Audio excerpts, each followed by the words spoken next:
அனைவருக்கும் வணக்கம். இந்த மேடைக்கு நான் வந்ததுக்கு காரணமே சுசி தான்.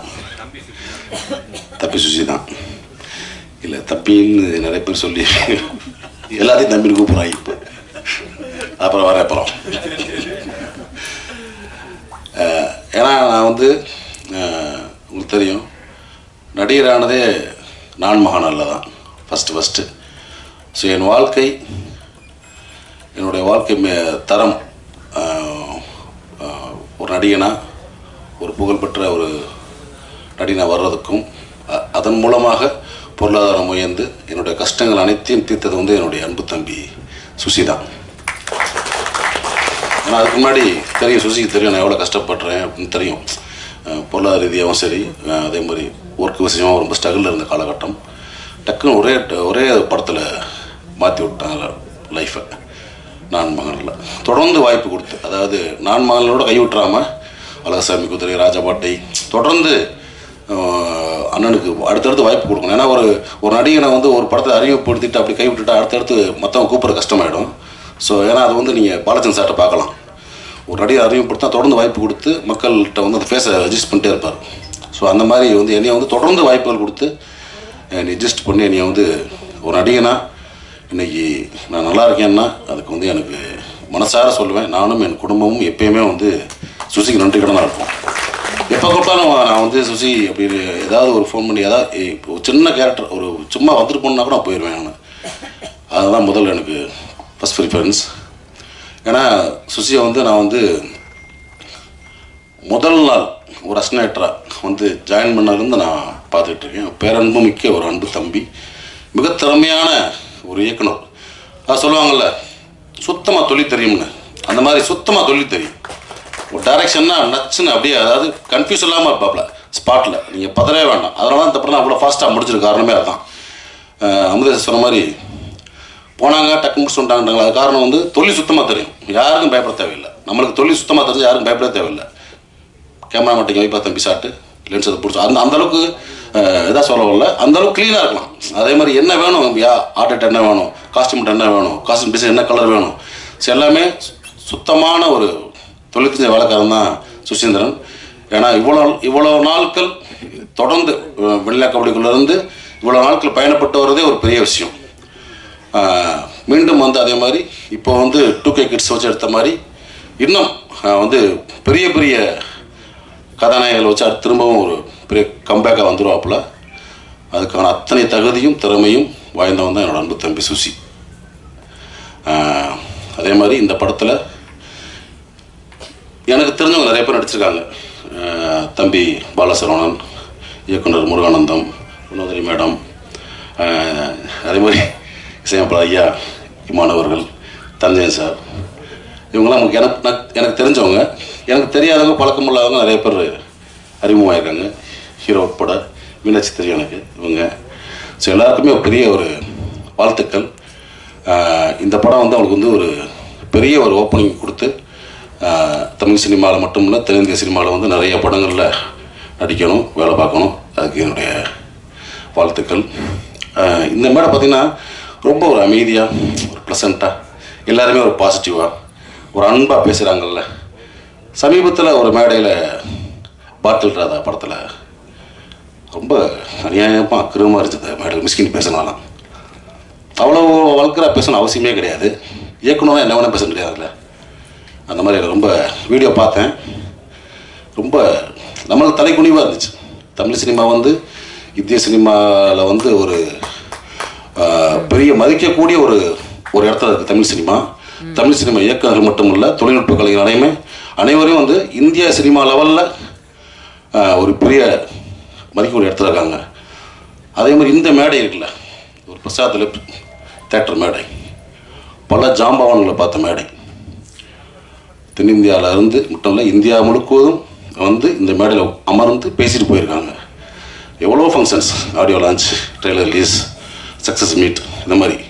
ஸோ அந்த மாதிரி மேடையில் வந்து இவ்வளோ பத்திரிக்கையாளர்கள் நண்பர்கள் இருக்கீங்க. நீங்கள்லாம் பெண் பத்திரிக்கையாளர் இருக்கீங்க, நம்ம நண்பர்கள் நிறைய பேர் இருக்காங்க. அங்கே வந்துட்டு மொத்தவங்க அம்மான்றது பேசிக்கிங்க, வெளியே பேசிக்கிங்க. ஒரு மேடை நகரிங்கன்னு ஒன்றும் இல்லையா? என்ன வேணால் பேசுகிறதா? அவ்வளோ புக்கு படிச்சிருக்கீங்கன்றீங்க, அவ்வளோ படங்களை பார்த்துருக்கோம், உலக படங்களை பார்த்துருக்கேன்னு சொல்கிறீங்க, அவ்வளோ உலகம் போல புக்ஸை படிச்சுக்கேன்றீங்க. அப்புறம் என்ன அறிவு இருக்குது உங்களுக்கு? குறைந்தபட்சம் ஒன்று அறிவு வேணாமா? ஒரு மேலே பேச்சா?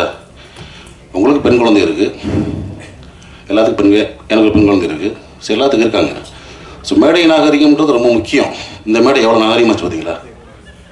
யாராவது தப்பான வார்த்தை அதெல்லாம் கிடையாது. தம்பின்னு கூப்பிடுறது வேறு.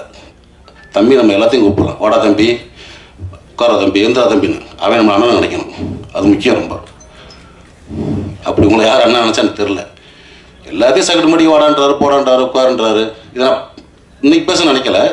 தொடர்ந்து பல மேடைகளை பார்த்துட்டு வரேன் நான் மிஸ்கின் பேச்சுக்களை.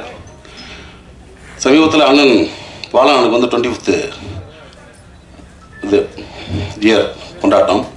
அங்கே பார்த்தா அவர் என்னமோ பெரிய குடியார மாதிரியும் படுத்து கிடந்தான் பாலா, அவன் தான் பாலான்றது. இங்கே வந்து இளையராஜில் வந்து அவன் தான் இளையராஜான்றது. யாரா நீ? நீ என்ன அவ்வளோ வெப்பாட்டாக்குற தமிழ் சினிமாவில்? எனக்கு ஒன்றுமே புரியல. ஒரு போலி அறிவாளி அப்படிதான் சொல்லணும்.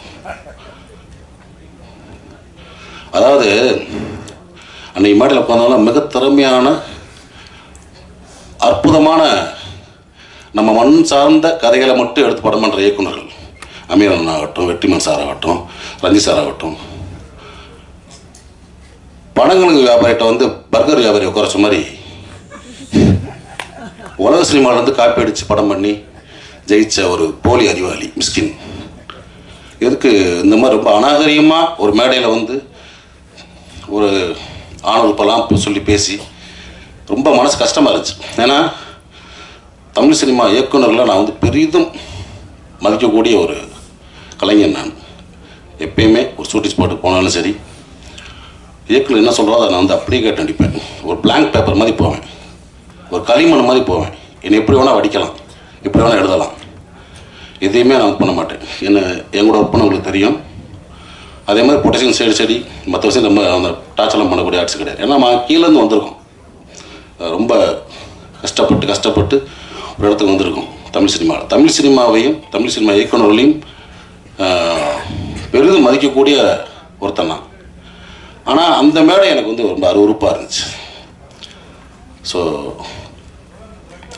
மிஸ்கின் அவர்களே, நீங்கள் தம்பியாக இருக்கலாம், அண்ணன் இருக்கலாம், இல்லை என் ஒத்த வயதாக இருக்கலாம். சினிமா சொல்லுவாங்கள்ல, உங்கள் அம்மா எங்கள் அம்மா இல்லை சினிமாடான்னு. சினிமா அது. நீங்கள் வந்து ஒன்றும் ஒரு ட்ரெண்ட் செட்டர் ஃபிலிம் பண்ணியாலும் நீங்கள் வந்து ஜெயிக்கலை.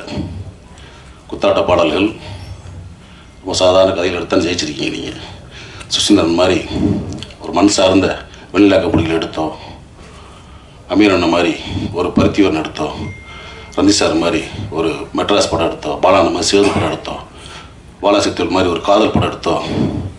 ஒரு கிழங்கு மாதிரி தோண்டி எடுத்து நீங்கள் படம் பண்ணல. வெளிநாட்டு படங்களுடைய முகத்தில் அதனுடைய ஷார்ட்ஸை காப்பி பண்ணி, சீன்ஸை காப்பி பண்ணி ஜெயிச்ச ஆள். ஸோ இது வந்து ஒரு போலி புத்திசாலி. அதை நான் வச்சுக்கிட்டு பிறகு இன்னும் பல மணி நீங்கள் பேசலாம், கொஞ்சம் நாகரிகமாக பேசுங்க. ஏன்னா நீங்கள் உட்காந்துருக்க மேடைகளில் பெரும் கலைஞர்கள் உட்காந்துருப்பாங்க. அன்றைக்கெல்லாம் மேடையில் சொல்கிறார், வெற்றிமாறனையும் ரஞ்சித் அமீர் இந்த மற்ற குடியார்கள் நீ பார்த்தீங்களா, ஊற்றிங்க கேவலமாக இல்லையா? எத்தனையோ பேர் குடிக்காமல் வந்துடலாம், குடிப்பழக்கம் இல்லாத இருக்கலாம் மேடையில். எப்படி பொத்தாம சொல்கிறீங்க? ஏற்கனவே சினிமாக்காரனே கிளுகிளுன்னு தான் இருக்குது. பார்க்குற பார்வையே வேறு மாதிரி இருக்குது. இந்த மாதிரி நம்மளே தாழ்த்தி நம்மளே வெளியே அசிங்கப்படுவான்னு நினைக்கிறேன். இது வந்து என்னுடைய மனக்குமுறல். ஏன்னா இப்போயும் சொல்கிறேன், தமிழ் சினிமா இயக்குநரில் பெரிதும் மதிக்கக்கூடிய வணங்கக்கூடிய ஒருத்தன் நான். ஸோ அந்த மாதிரி இப்போ இருக்க ஒரு இயக்குநர்கள் இந்த மாதிரி சும்மா போகிற போக்கில் ஒருத்தன் அது இதுன்னு பேசுகிறது வந்து அனுமதிக்கக்கூடாதுன்னு நினைக்கிறேன். ஸோ அதை நான் வந்து இங்கே பதிவு பண்ண நினச்சேன். அதுக்கு வந்து என்னுடைய கண்டனங்களை கண்டிப்பாக தெரிவிச்சுக்கிறேன். ஓகே. அதே மாதிரி இந்த மேடையில் இன்னொரு நமக்கு ரொம்ப சந்தோஷமான விஷயம் என்ன பார்த்தீங்கன்னா, என்னுடைய நண்பன் பிரபாகரன் இது அந்த டா இல்லைடா, அன்போடா பிரபுவும் நானும் வந்து ஒன்றா அசிஸ்டன்ட் கேமரா பண்ணோம். எனக்கு முன்னாடி சீனியர் ஆர்டிஸ்ட் அவன் தான். ஏன்னா வந்து பூலாவன் கட்டு இப்போ பார்த்துருப்பீங்க, பூலாவன் வாசம், சாரி அஜித் சார் படம். அதில் வந்து டைரக்டர் அதில் வந்து ஜோதியா கண்ணனை அடிச்சிருப்பான். நான் அப்பவே சொன்னேன், டே ரூட்டை மாற்றி போயிரு, கரெக்டாக ரூட்டு போட்டு ஒரு கிடச்சிருக்கு. நான் தமிழ் சினிமாவில் கேமராமேன் ஆகிட்டு தான் அவன் பண்ணான். ஆனால் வாழ்க்கை அவனையும் நடிகன் ஆகிடுச்சு. இந்த படத்தில் ஒரு முக்கியமான சென்ட்ரல் ஃபிகராக நடிச்சிருக்கிறது எனக்கு ரொம்ப சந்தோஷம். நிறைய பேர் தெரியாது, நான் வந்து கோபின்னு ஒருத்தர் ஊர்லேருந்து வந்திருக்கான், ஊர்லேருந்து அறந்தாங்கிலேருந்து. இவரும் போவேன், இப்போ பார்த்து படுத்துக்கிட்டே இருப்பான். டே என்னடா அவன் படுத்துக்கிட்டே இருக்கான், சிவராமா அவன் தான் தம்பி. ஸோ பிரபு தம்பி அறியப்பட்ட கோபி பின்னாடி நீயான கோபி ஆனார். நீயான கோபியோட அண்ணன் பிரபு. நான் வந்து ரொம்ப டக்குன்னு ஆர்டிஸ்ட் ஆகி விட்டாப்புல சுசி. ஆனால் அவன் இன்னும் வரணும், எனக்கு ரொம்ப சந்தோஷம். இப்போ வந்து ஏன்னா டிவி சீரியல் பண்ணிகிட்டு இருக்காப்புல, திரைப்படங்களில் நிறையா படம் நடிக்கணும், எனக்கு அதான் ரொம்ப சந்தோஷம். அதனால் இன்னும் நிறையா பண்ணு தம்பி, இது உண்மையான தம்பி, சரியா? ஓகே, அனைவருக்கும் என்னுடைய வாழ்த்துக்கள். ஏதாவது தவறாக பேசியிருந்தால் பத்திரிகையாளர்கள் நண்பர்களும் மன்னிச்சுங்க. தேங்க்யூ.